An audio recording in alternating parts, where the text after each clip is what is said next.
Welcome to PN educations. आज हम 1 से 9 मई तक जितने भी करंट अफेयर्स के इम्पोर्टेंट क्वेश्चन बन सकते हैं सारे हम इस वीडियो में डिस्कस करेंगे और हर क्वेश्चन से रिलेटेड इम्पोर्टेंट फैक्ट भी मैं आप लोगों को बताऊंगी। तो पूरे वीडियो को ध्यान से देखिएगा। चलते हैं फर्स्ट क्वेश्चन की ओर। फर्स्ट क्वेश्चन है, हाल ही में भारत सरकार के द्वारा किस मिशन के तहत नया उपग्रह लॉन्च किया गया है? तो किस मिशन के तहत लॉन्च किया गया है? इनसेट मिशन के तहत लॉन्च किया गया। अच्छा, तो पहले इनसेट मिशन की पूरी जानकारी देख लेते हैं और इसे लॉन्च करने का उद्देश्य क्या है इसको जानते हैं। इनसेट, इसका जो फुल फॉर्म है इंडियन नेशनल सैटेलाइट सिस्टम, और इसे लॉन्च करने का जो उद्देश्य है वो मौसम संबंधी जानकारी प्रदान करने के लिए। अब इसमें से एक इम्पोर्टेंट फैक्ट ये बनता है कि इसे पृथ्वी की सतह से लगभग 36,000 किलोमीटर की दूरी पर, है ना, और 36,000 किलोमीटर की दूरी को क्या कहा जाता है? भूस्थितिक कक्षा में जो है इसे स्थापित किया गया है। दूसरा ये इम्पोर्टेंट फैक्ट ये बनता है कि इसे किस लॉन्चर से लॉन्च किया गया है? तो GSLV F-14 के तहत जो इसे लॉन्च किया गया है। एक और ध्यान देने की बात है कि जो GSLV है इसे बाहुबली भी कहा जाता है। अब हमारे यहाँ पे जो संस्था है अंतरिक्ष से संबंधित वो है इसरो। इसरो का जो फुल फॉर्म है MPPSC 2020 के प्रीवियस मतलब प्री के क्वेश्चंस में पूछा भी गया है। तो इसरो का फुल फॉर्म है इंडियन स्पेस रिसर्च ऑर्गेनाइजेशन। अब आप मुझे कमेंट बॉक्स में बताइएगा कि DRDO का फुल फॉर्म क्या है। अब यहाँ पे जो ऑप्शंस दिए हैं उनके बारे में थोड़ी सी जानकारी और प्राप्त कर लेते हैं। यहाँ पे एक और मिशन है आदित्य L1। आदित्य L1 जो मिशन है ना, आदित्य L1 जो मिशन है ये सूर्य से संबंधित है। मतलब सूर्य में उत्पन्न होने वाले जो तूफान है या सूर्य की जो संरचना है उसके बारे में ये जानकारी प्रदान करेगा।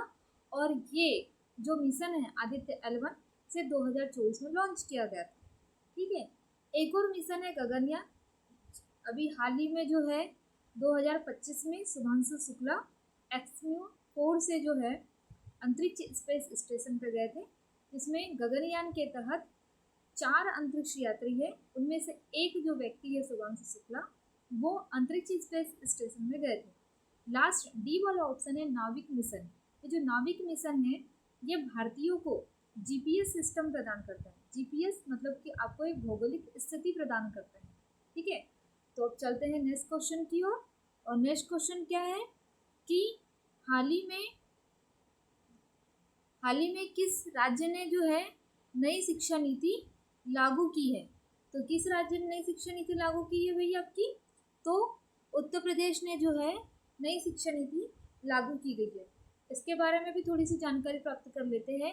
जो नई शिक्षा नीति है इसे 2020 में लेके आया गया था।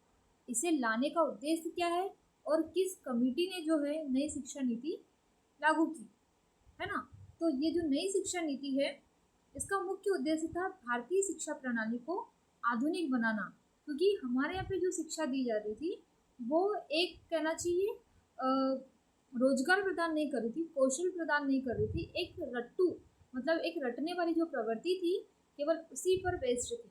तो उस रटने वाली प्रवृत्ति को हटाकर कौशल और आने वाले भविष्य में रोजगार प्रदान करने हेतु जो है भारत में नई शिक्षा नीति आई थी। ऐसा कहा जाता है कि भारत पहले विश्व का गुरु था, लेकिन विश्व गुरु का जो तमगा है वो हमसे छीन लिया गया। इस नई शिक्षा नीति के तहत हम लोग क्या करेंगे, मतलब भारत क्या करेगा, विश्व गुरु बनने की ओर अग्रसर होगा। इसमें एक और इम्पोर्टेंट फैक्ट ये बनता है कि सबसे पहली बार जो नई शिक्षा नीति थी वो किसने लागू की थी? तो सबसे पहली बार जो नई शिक्षा नीति थी वो प्राथमिक स्तर पर, देखो कर्नाटक भी ऑप्शन से है, लेकिन प्राथमिक स्तर पर अगर मैं बात करूँ प्राइमरी स्तर पर तो वो उत्तराखंड ने जो है लागू की थी। लेकिन उच्च शिक्षा में, है ना, सबसे पहले उच्च शिक्षा में किसने लागू की थी? तो वो कर्नाटक ने जो है लागू की थी। अगर आपको ऑप्शन से आएगा तो इन दोनों ऑप्शन पे कंफ्यूज नहीं होएगा। अगर प्राथमिक स्तर पर पूछेगा तो उत्तराखंड में, और उच्च शिक्षा के स्तर पर अगर पूछा जाएगा तो कर्नाटक में। ठीक है, अब हम चलते हैं नेक्स्ट क्वेश्चन की ओर। नेक्स्ट क्वेश्चन क्या है, भारत और फ्रांस के बीच हाल ही में कौन सा संयुक्त सैन्य अभ्यास हुआ है। देखो, भारत और फ्रांस के बीच 3 संयुक्त सैन्य अभ्यास होते हैं, क्योंकि ऑप्शन में वो दिया हुआ है ना। तो भारत और फ्रांस के बीच में 3 संयुक्त सैन्य अभ्यास होते हैं। एक होता है शक्ति अभ्यास, दूसरा है वरुण और तीसरा है गरुड़। लेकिन हाल ही में कौन सा हुआ है, तो वो है गरुड़ अभ्यास। ठीक है, अब इनके बारे में थोड़ा सा जान लेते हैं कि जो शक्ति अभ्यास है ये थल सेना के बीच में होता है। जो गरुड़ है, गरुड़ जो भगवान है, ऐसे भी वो हवा में उड़ते रहते हैं, हवा मतलब वायु के थ्रू। तो वायु सेना का जो है संयुक्त सैन्य अभ्यास है। और जो आपका वरुण है वो वरुण नौसेना का संयुक्त सैन्य अभ्यास है। ये तीनों ही जो सैन्य अभ्यास है भारत और फ्रांस के बीच में। ये क्वेश्चन तो लगातार पूछे भी जाते हैं, भारत और फ्रांस के बीच में कौन सा संयुक्त सैन्य अभ्यास है।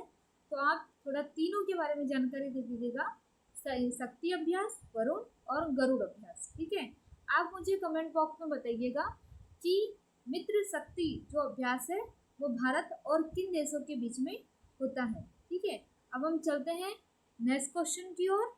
नेक्स्ट क्वेश्चन है, भारत सरकार के द्वारा 2026 को किस वर्ष के रूप में मनाने की घोषणा की गई है। तो भारत सरकार के द्वारा 2026 में महिला सशक्तिकरण वर्ष मतलब महिला किसान सशक्तिकरण वर्ष बनाए जाने की घोषणा की गई है।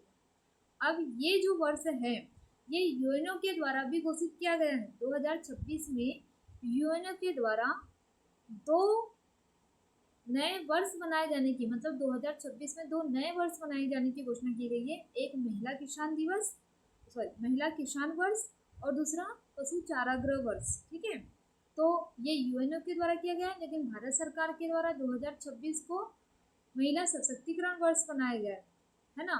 और आप मुझे कमेंट बॉक्स में बताइएगा कि 2027 में यूएनओ के द्वारा किस वर्ष के रूप में मनाए जाने की घोषणा की गई है। ठीक है, तो अगर आपको कोई क्वेश्चन में डाउट हो तो आप मेरे इंस्टाग्राम, फेसबुक, एक्स पर PN एजुकेशन सर्च करके आप मेरे साथ जुड़ सकते हैं। और कोई भी डाउट या कन्फ्यूज़न हो तो आप मेरे साथ डिस्कस कर सकते हैं। तो ये था आज का हमारा करंट अफेयर्स का वीडियो। ये वीडियो कैसा लगा प्लीज़ कमेंट बॉक्स में ज़रूर बताएं। अगर अभी तक आपने हमारे PN एजुकेशन चैनल को सब्सक्राइब नहीं किया है तो सब्सक्राइब कर लीजिए। निश्चित ही आपको इस चैनल के माध्यम से मदद ज़रूर मिलेगी। ठीक है, थैंक यू।